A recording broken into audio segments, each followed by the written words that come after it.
Hello, this is Chris Goldthorpe with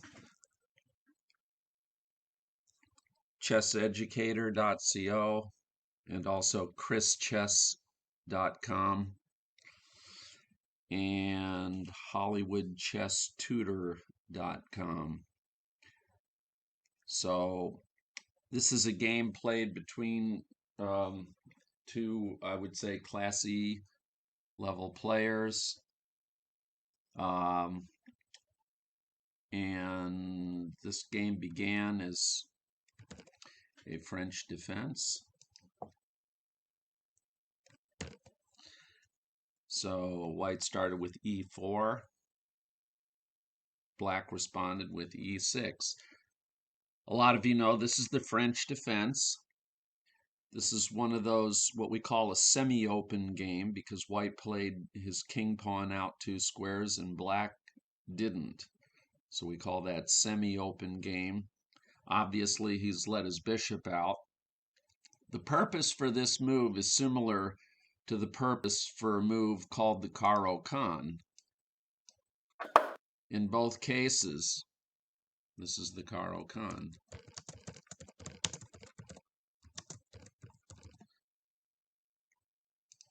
In both cases, black wants to move his d-pawn up to d5, guarded by a pawn, so that in the event of a trade, he takes back with a pawn.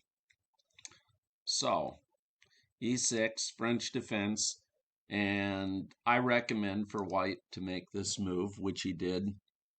All 4 of these squares are unblocked, so both bishops could go anywhere.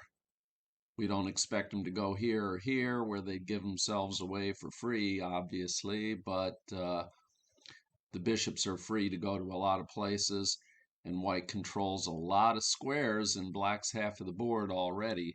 However, this is not a mistaken move. A lot of world champions use this move a lot. And you will encounter this move. If you play in scholastic games and you play e4, you probably don't get this quite as often. So for such players, you might want to have a more simplistic opening repertoire than what grandmasters use against grandmasters, because they need to know a lot of opening variations, because they have enough skill to take advantage of very small advantages, and also they have the ability to recognize them and know how to press on them. So for beginners, going over openings is more about avoiding big problems. For grandmasters, they're trying to create big problems with the opening alone. Black now plays this opening, which transposes to sort of a line of the Sicilian. This is called like the Franco Sicilian. The Sicilian defense is where white plays e4 and black plays c5. Black typically tries to trade a side pawn for a center pawn and then later take advantage of the fact that they have a central majority.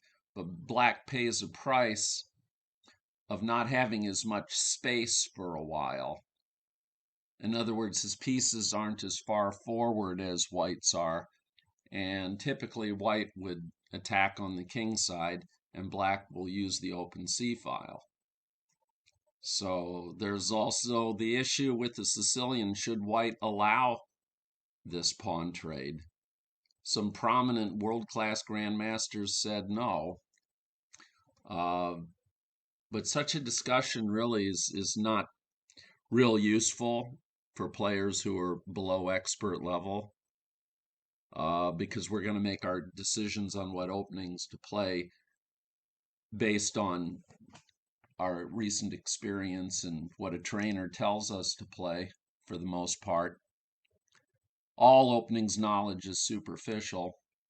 Here, I would recommend for white to do this. It's easy enough to remember,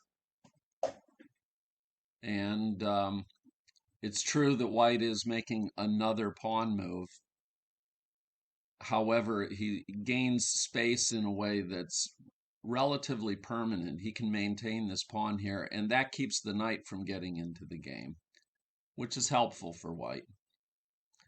But failing that, he could play this, and we're in the same position we would be in if white had just made this move in a e6 Sicilian, right, where he would typically take, and then here, and then he would do this.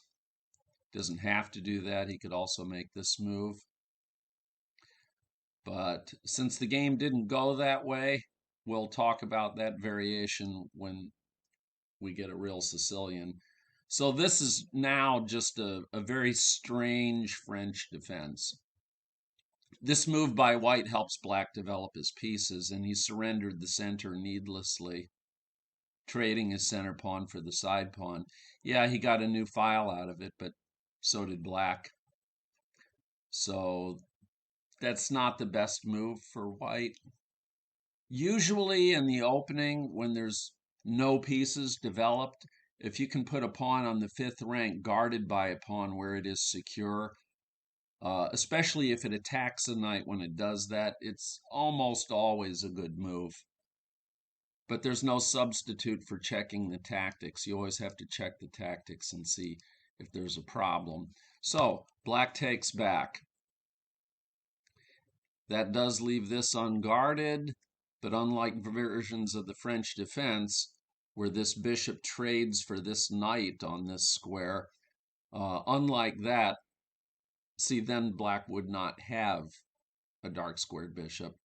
The queen goes here and attacks this square. So I'm not going to recommend that the bishop goes back to protect it, and sometimes even the king does, but that's the only drawback of this. But still, this is black's best move, and it develops a piece. Okay, white gets another piece out. And it's probably not worthwhile to differentiate, to tell the difference between the value of various moves here, whether it be bishop to d3 or knight f3. There's nothing spectacular for either side in any event. So black continues to develop. This is not a move I can recommend for white in this sort of position.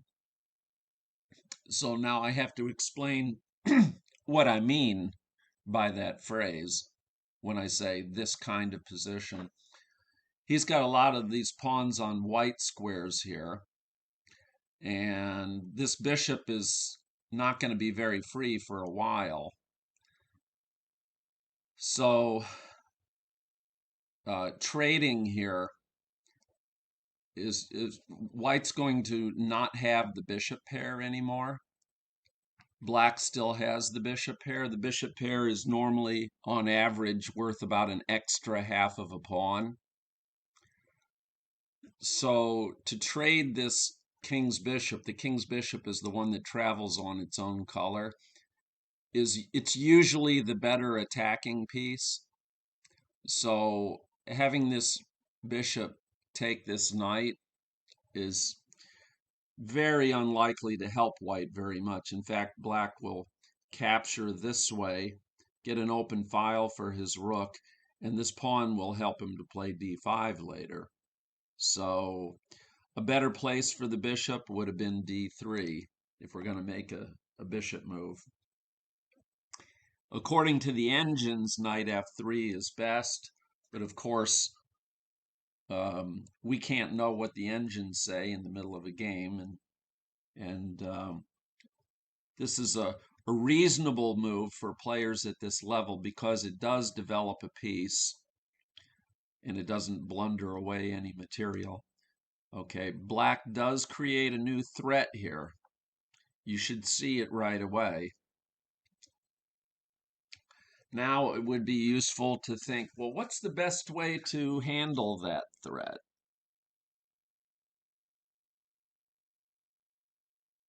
I mean, if we could, we'd like to just capture his queen right now. Can we do that? Nope. Can we guard the square that he's double attacking? See, when a piece comes to a new square, first look at what it's attacking that's new. Oh, look at this. The bishop was already attacking it, so it was a target. Black now threatens to make a checkmate in one move. So if we look at all the moves that prevent it, we can move this pawn up 1 or 2. We could put the queen here, put the queen here. I don't recommend putting the queen here. We could put the bishop here. That would stop the mate. We could put the knight here. This bishop's not going to bother it for a very long time. And that might be better than it looks. Normally putting a knight on the rim is not good, but it would guard this square. But almost anything would be better than this. Knight f3 is a very normal, natural move that people make anyway, and it blocks the queen off and completely handles the threat. Further, white is then prepared to make a move like this. So I would recommend knight f3, and I think it's reasonable for a beginner player to find that move because it's a move they might want to make anyway. In fact, if white had made this move, I wouldn't be convinced that they even saw the threat. They might just be developing a piece. So black naturally wants to bother the knight, but he's not going to be able to bring the bishop here. So this bishop is looking rather silly right now. Even if he were here, it would be better than here. So white threatens to capture this bishop for free. However, knight takes knight is check, so he would still have a chance to save his bishop. So he does that.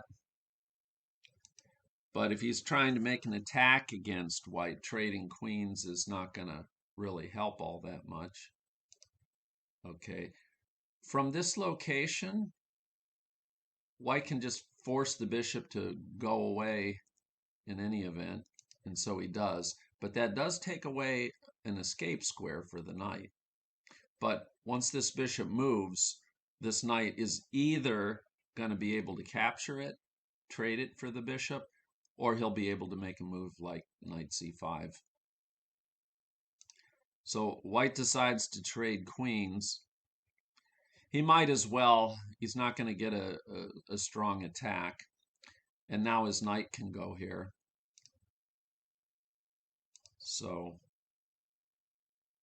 yeah, this engine Fritz 16 agrees that taking the queen is good. A lot of beginners would make this move just because they're nervous about having their opponent's queen on the board. Others might avoid it because they never trade queens. I think you should be more objective. You trade queens when it helps you, and you don't when it doesn't. Of course, white has to just take back here. And now black can save this bishop. Not that that's a good place to put it, because white can just play f4. Now that does not get a new piece out. So why do we think that that might be a good move? Well, number one, black cannot get a new piece out safely either because his bishop is under attack and guarded by the bishop. Gains space and gains control out here in the center. So I would recommend f4. The computer likes bishop to e3 developing, and white still has the opportunity to play f4. And again, this is just a sideline if white had played knight f3 in this position. If he'd played knight f3, we could expect it to go something like this. But white played this move, and this is the kind of move that happens when you don't really think ahead, because the bishop is guarded by the pawn, and it does stop the checkmate, and it does threaten this bishop. However, we should always look at two kinds of moves. Anybody who's been learning from me for a while knows what I'm going to say. The two kinds of moves that we should always look at are checks and captures, and especially ones that do both. That is, if you're not familiar with that position. Now, this is the kind of move that it's a check, it's a capture, but black has no other pieces that could even give check after white would take back, so black need not spend much time thinking about that move. This is a capture, and it threatens checkmate, which is almost like a check. So white must respond. He can't just allow the bishop to just go away, and he lost his bishop for free. And so this is the best move he's got now. But look at those pawns. Isolated and completely blocking white from being able to move queens or rooks from one side of the board to the other on both of these ranks. So this is rather debilitating for white, especially when he does not have both bishops. So those are ugly pawns. Okay, this is the kind of move that should normally be examined. You want to know if it's good, but this pawn is securely defended. It's not a target, and so therefore white can play this, and this would not be check. Even if it was unguarded, it wouldn't be check. So it would allow him to save his rook. Like if he took this pawn, the queen could go here. That's if the knight wasn't guarding it. He takes queen f3. So now he goes back. Now ask yourself, like you should, every time your opponent moves, what new captures are possible? Well, the queen could take the bishop. Now it's our habit to automatically not think about such a move because we see the knight could take back. But is the knight defending something else? Is he defending against a checkmate? No, not really. So that's not so important. The queen can now capture this pawn, but it's guarded by a pawn. And neither of these are guarding the king or the queen or anything, so there's no follow-up after queen takes pawn. However, this move looks a bit scary. Not only is it a free pawn, but then black is getting his pieces into white's side over here. Also, if he takes this pawn, this knight will be able to come closer. So in this position, every time your opponent moves, look for a move for them, not for you. Even though it's your move, you say, if I were them, what move would I make? Well, I don't see anything better than this. So that's the threat, queen taking this pawn at e3. So let's see, what did white do? He takes here. So if the queen wins this pawn, white can stop the check and threaten the queen, which would be unguarded on e3, but then black could take the queen with check. And then he's won a pawn. Then even if he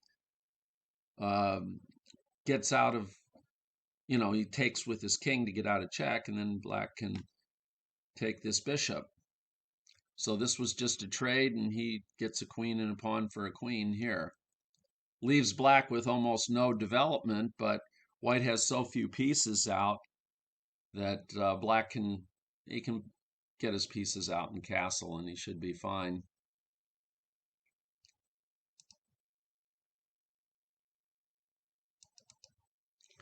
Okay, so black just takes back instead of making the best move here. So now white goes here, and black's opportunity is gone. Like so often happens in games, there's an opportunity, and if you don't take advantage of it, it might not be there later. Sometimes it is there. Sometimes an opportunity sits on the board for move after move after move, and neither player notices it. Okay, black gets another piece out, and he's got a nice square here on d5 if white should try to push forward. Sometimes it's very tempting to push your pawns forward when they attack your opponent's pieces, especially if they're going into his half of the board. But often you have to consider that you might be allowing them to go to a better square. So knight f3 attacks the black queen. That is sensible. Now black went here. So here's a simple question. If you were the black pieces, what moves could you consider? Take a moment to look around and see what moves you think might have any effect on who wins. Well, you can move a pawn up. That threatens the queen. I don't see any moves that put the king in check right away. This would threaten the queen, but then white could take with check, and he would just win a pawn, so that doesn't look too good for black. Might come back to it, but doesn't look too good now. But there's an obvious move here for black. If it were black's move, which we know it is not, but if it were black's move, that's how we start our thinking. After your opponent moves, look for another move for them, and look first at whatever piece they just moved, and then look at the piece they moved right before that, and then just make sure you look at everything other than the king and pawns, and then you may even have to look at them. But make sure you see every check or capture or threat. So white here made a quick blunder. He saw that his knight was under attack, and so he quickly decided, well, I'll attack your knight. But the reason this is a mistake is because when the queen captures the knight, it creates another threat on the rook, which is a bigger threat than taking the knight here. So black just takes the knight.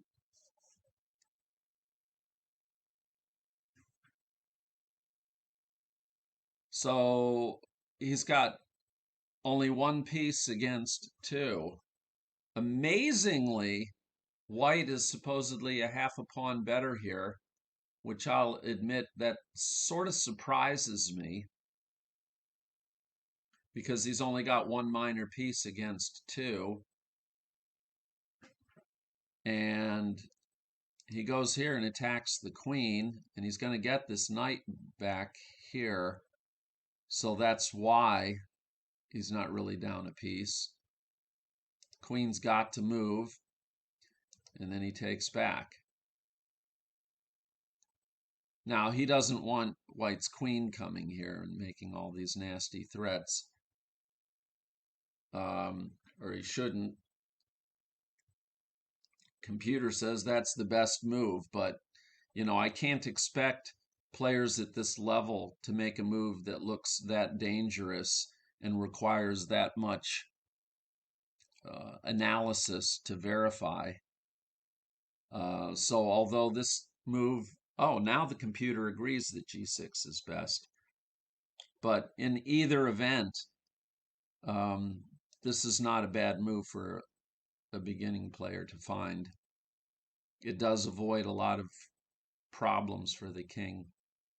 Now, white has no dark squared bishop, but with this pawn here, it may still be very dangerous for him to castle over here. If the queen can get to here, then unless black can capture this pawn, there's a checkmate coming. All right, he protects his pawn and attacks the queen. And of course, there are some alternatives here. This keeps him from getting the rook out. It also threatens to make a checkmate. It stops black from castling on this side as well. He could move his king, and then castling keeps both rooks well guarded. Black doesn't have a good way to stop the queen from going here. I bet you can find a good move if black were to go here, because that would be a very foolish move for black to make. Did you find a good move for white here? How about queen to a5, checkmate? So that's why this move would be a big mistake. So he went here. No, well, this is in a sideline. He could go here instead. And then this threatens to drop the knight down in here. Queen c7, attack the queen. And amazingly, the best move that black would have here is to give up the queen for the rook. That is kind of surprising. Like, for example, we could expect that maybe this move could work. You know, save the queen with the idea to go here with the queen and maybe be able to put the rook here and attack white's queen. So what should happen here? Well, first we have the check, which doesn't let him go to here or to here or to here. So he's got to move his king to the b file. So suppose he goes here. Now, I did not instantly suspect that there's a checkmate in 7. And it's always easy when the computer tells you right here on the screen, oh, mate in 7 with queen e5 check. But I would tell you that I just sort of reflexively and automatically thought of this move. Why? Because it's a check. And it just looks like bringing pieces closer to the king should work.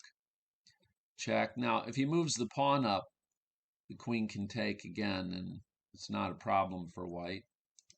He could try here, and there's the secret for white. He's getting another piece into the attack. This queen can't get to here, can't get to here, so can't do a back rank check. And of course, he threatens to bring his rook here. And if that's black's best move, then black knows that they're in big trouble.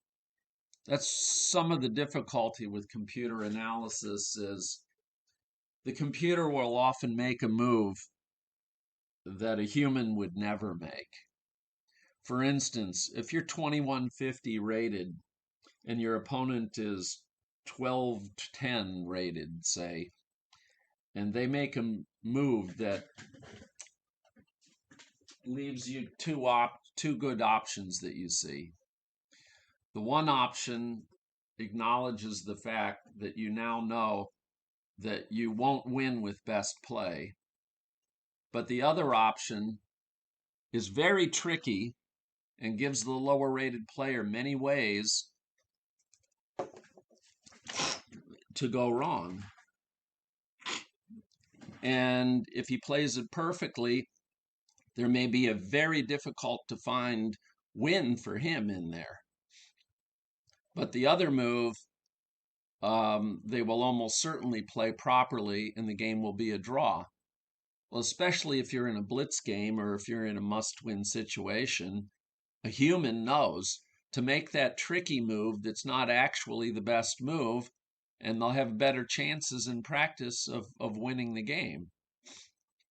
Whereas the computer won't do that. The computer, if you play like an Evans Gambit, which is an opening where white gives away a pawn for very rapid development, it's an opening where white has a very good statistical result, you know, like 56, 57%.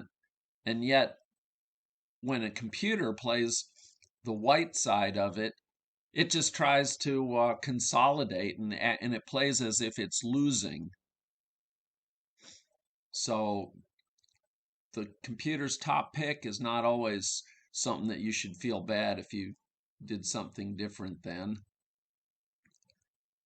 Let's see, what would a real person do here? I mean, black should get checkmated here in any event, but I don't see any real person actually making this queen f1 move. They'd probably do something like this. Say, attacks the white queen. check.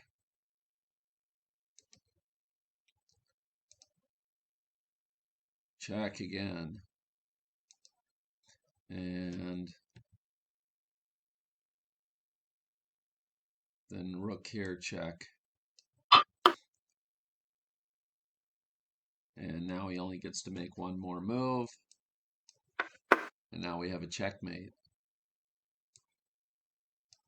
Because the knight guards c8 and it guards the rook. Okay, so rook f2. He actually goes here. And white could keep moving his rook back and forth if he wants to draw. If he moves his rook here and he doesn't want to draw, I don't think he has to have one. I think he can put his queen here, and that's going to be difficult for black. So he goes here. Now, this is the kind of move that you see played like in a Paul Morphy game. Paul Morphy was a very famous player who early on has a lot of amateur games where he played against amateurs, which always makes it nice and easy for your games to look sparkling when you play against incompetent defense. But certainly there were a lot of games where his opponents would collect a lot of material and then get checkmated. So here the queen is kind of out of town, and now white's almost free to act alone here. And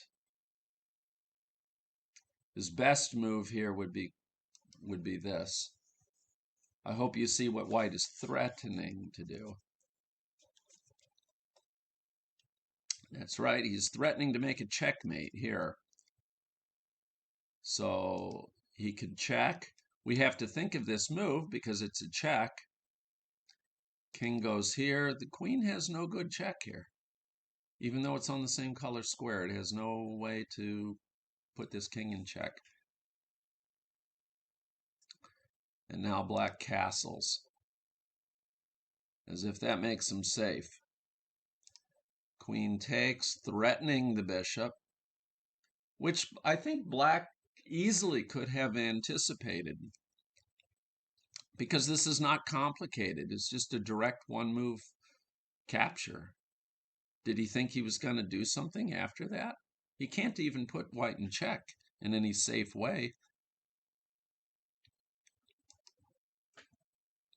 So he guards a1. Now, I dream of a great place for this knight, and it's probably not where you think. I mean, this looks real juicy. Goes to a pin. This looks nice, but maybe even here is good. This might even work. Ah, it brings the rook though, and rook here will cause a problem. So let's say he goes over to this side where the queen can guard this after the pawn moves. White threatens a checkmate. Black attacks the rook, and now the queen defends against it.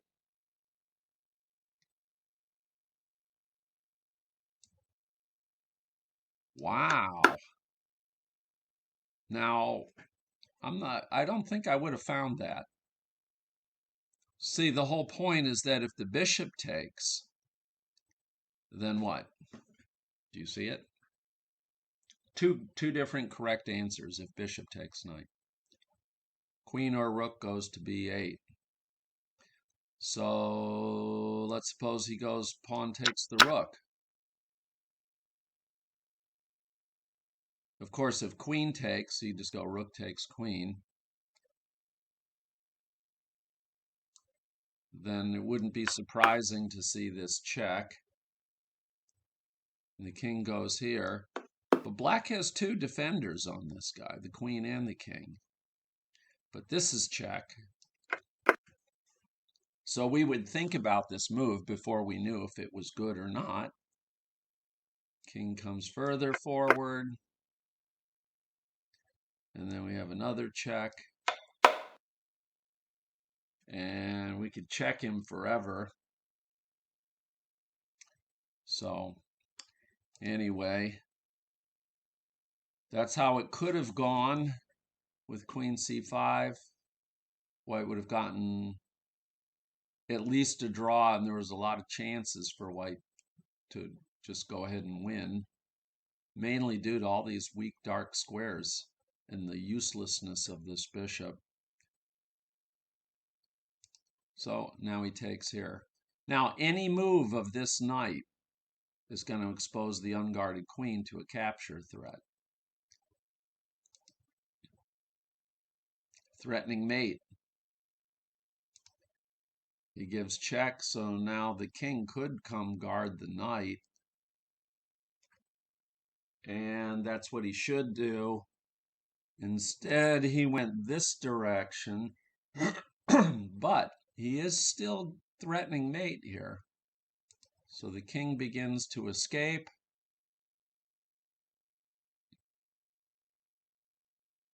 Gee, maybe the knight can get to c5. Rook d1, again threatening mate instantly, and getting the rook active. White's doing a good job of making black be passive.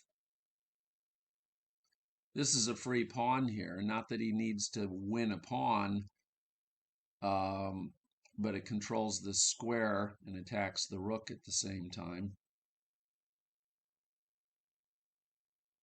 Best is check. Then the king would have to go here. Then check again, guarded by the rook. And if the king goes back, White has at least a draw. He can keep going back and forth. At least a draw there. What if he goes here? Now it shows that there's a big advantage to black. Let's see if you can find the move. It's actually a bishop move. Look at the white king. That's why White can't really make this move. Yep, he would go here, pinning the queen.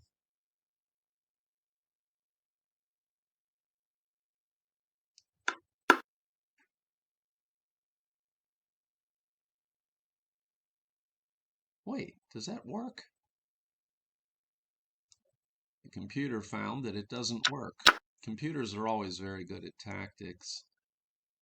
I suppose that would force here, and then he can go here with check. That's very tricky. I could see a beginner falling into that. So what is he supposed to do with this? Move his queen back. Now this is triple guarded. So back to the game. We were in this position, and he made this move, which, if I wasn't looking at this analysis here, might look reasonable to me. But this capture of this pawn is nice for black. As you can see, it leaves black totally winning, but he takes the wrong way. Now, a capture of this rook leaves white in check. So he probably should have moved the rook, say, to d4 first. He's got that back and forth thing again for a draw, I believe. Let's say he goes here. That would force black here. And then this draw. This would, if he goes back and forth, that's a draw. What else can he do? He could go here. And then he's got this. And now he doesn't dare go here because of this, which would force black to give up his queen for the knight.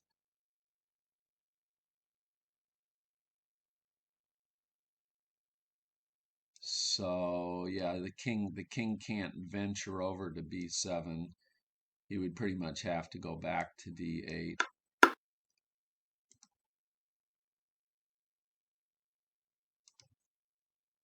Okay, so again, back to our story. At least he's following his plan. He planned to get the knight to c5, and he got it there. And it stops black from playing bishop a6, or at least appear. Well, if the bishop moves, we have an instant checkmate anyway. He goes here with check. He gets out of the way. And as we said before, getting this pawn is normally pretty good for him, but I think he would see what white would do next. Just think 3 versus 2.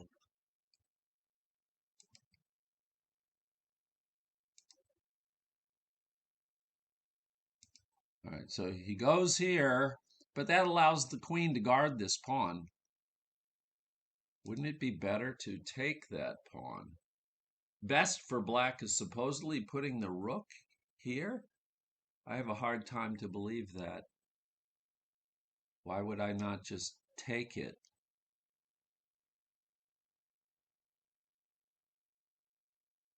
Yeah, that's something wrong with that.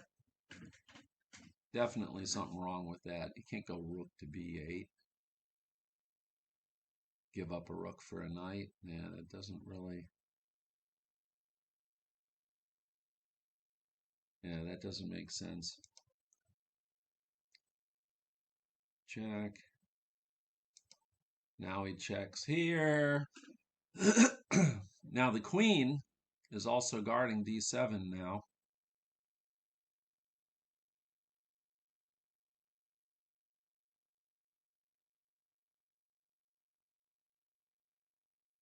Let's see if he has any less desperate looking move. Yeah, probably this is the best that white has. With this, white is still better. What we basically have is black is like a really big guy who's just been clocked in the head with a frying pan, and he's stumbling around, but he's very big and strong and muscular, like like having more material. However, he's not mobilized yet, like someone who was sleepy and just got out of bed or got hit in the head with a frying pan and he's disoriented. Where white is the one who's like the little guy, very active, completely awake and doing everything actively, while black's pieces are kind of stuck back here, not doing anything. However, if black manages to get out of the attack, he's got he's got an extra rook, and that's the if. So if he goes there and go here, queen doesn't have any good place to check from. And these positions where both kings are out in the open and there's lots of checks by both players, they can be very difficult. You'll see grandmasters make gross blunders sometimes in such positions. Okay. Now this is down to 2 protectors, but that's all it needs. So he starts doing this again.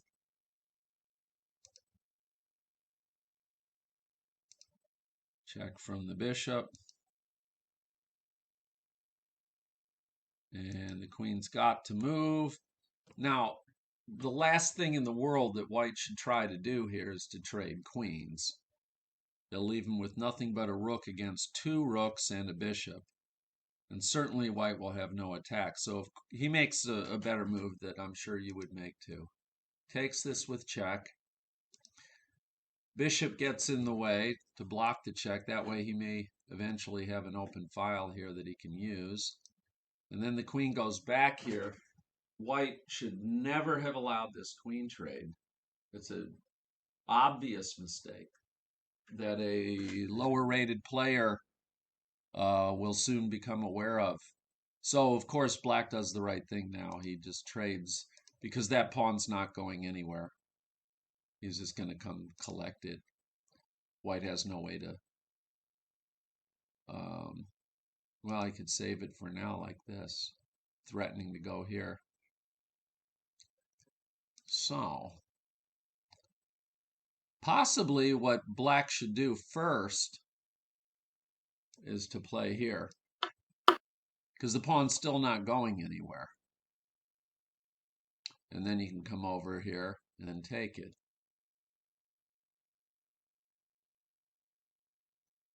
And that would be a simple, practical way. Sometimes the best move is so technical and so tactical and complicated and fraught with hazard that for some players it really isn't worth it, even if they knew that it was the best move, unless they understood all the variations that would spring from it.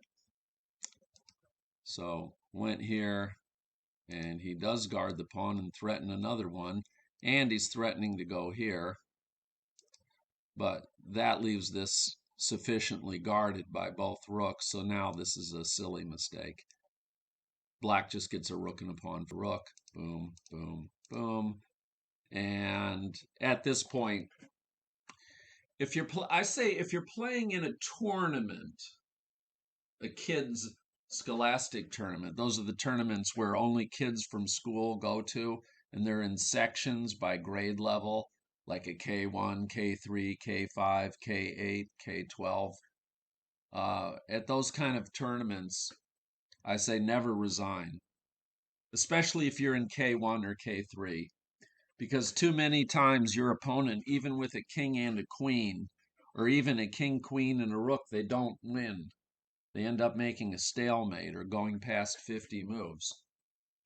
So for the benefit of anybody that did beat you, you're sort of honor bound to do your best and play all the way to a checkmate.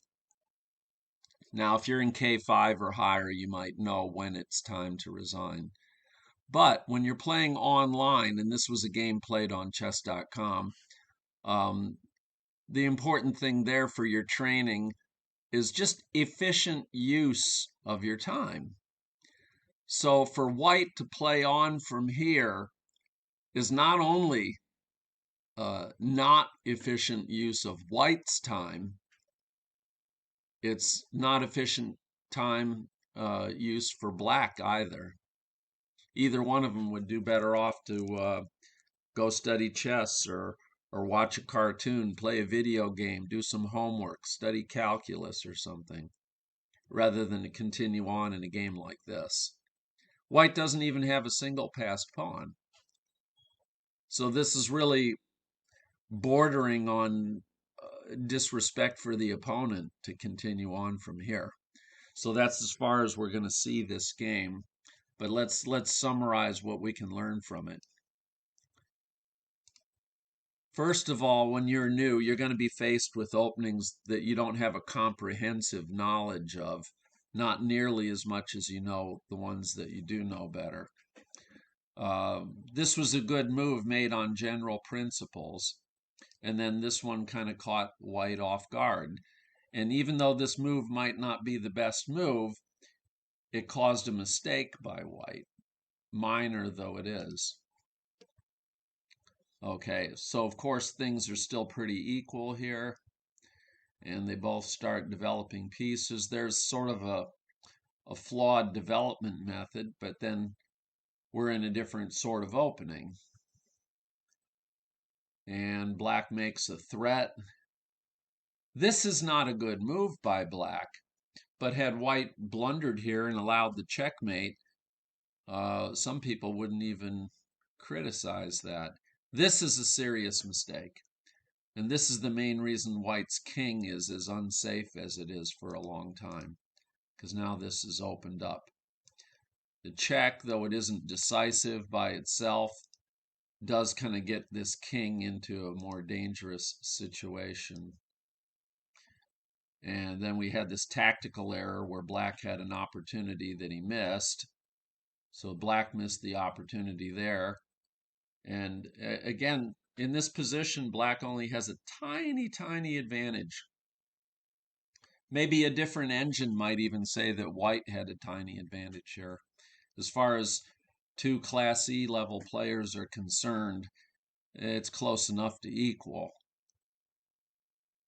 Okay, gets a piece out, gets a piece out, goes here. Now, this is where white could really very easily have improved. He didn't have to think for a long time here. E5 was the blunder that lost the game here. And that's how chess games are usually lost. It's usually almost entirely because of one or two moves that someone loses. When you win, it's usually not because you made a brilliant move or some queen sacrifice. It's usually because at some point your opponent gave away a piece for free. And that tends to be true even with relatively high rated players. It just takes longer for them to make a blunder. Yeah, what white didn't consider is that black has two pieces to take and then a check where he only has one. Yeah, it would take him 1, 2, 3 moves to do a check. And of course, if he's in check here, he won't be able to make the third move because he has to get his king out of check. So he makes a good move here, and at this point, white is slightly winning. See how the game went back and forth a little bit? Now white is very much winning if he takes the knight. Very much so. Okay, so we have this game going back and forth. That made sense. Okay, and then, so see, now it's equal again. Okay, equal. And now it's totally winning for black. So you see these huge swings back and forth. And now when it gets to tactics, that's when you have to be super careful. That's when you're going to get cheated, or you're not literally cheated, but that's when you're going to lose pieces if you're not careful, is when we start having all these checks and stuff. That looks like a free rook to the bishop, doesn't it? But of course he doesn't want to get checkmated.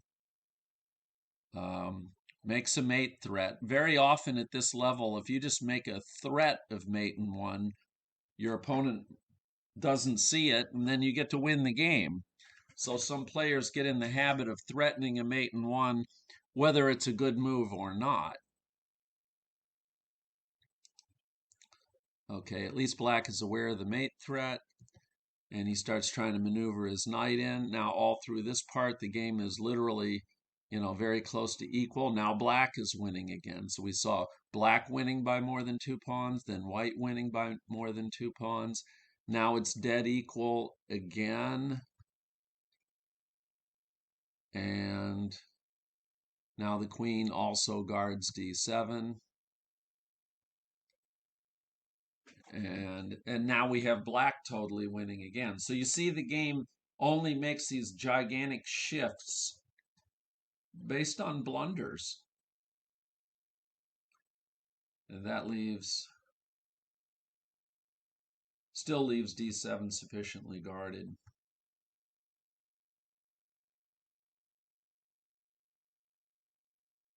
And white does the right thing by not trading queens.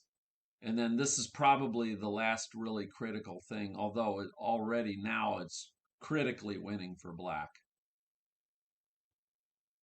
allowing this. Here, I think f5 would be yeah, f5 is an improvement. Yeah, just play f5 right away because you can still win the pawn. But even though black did this in a not best way, still black is a. Now this is another blunder here. It only gives away a pawn, but it allows black to achieve a clear winning position, and so then he does. And he could be expected to find that. So I hope you found this instructive. And if you have any questions or comments, you can always send an email to chris@chrischess.com. And meanwhile, You can find other videos of mine on this YouTube channel. So please do like and subscribe, and visit chrischess.com when you can. Thanks.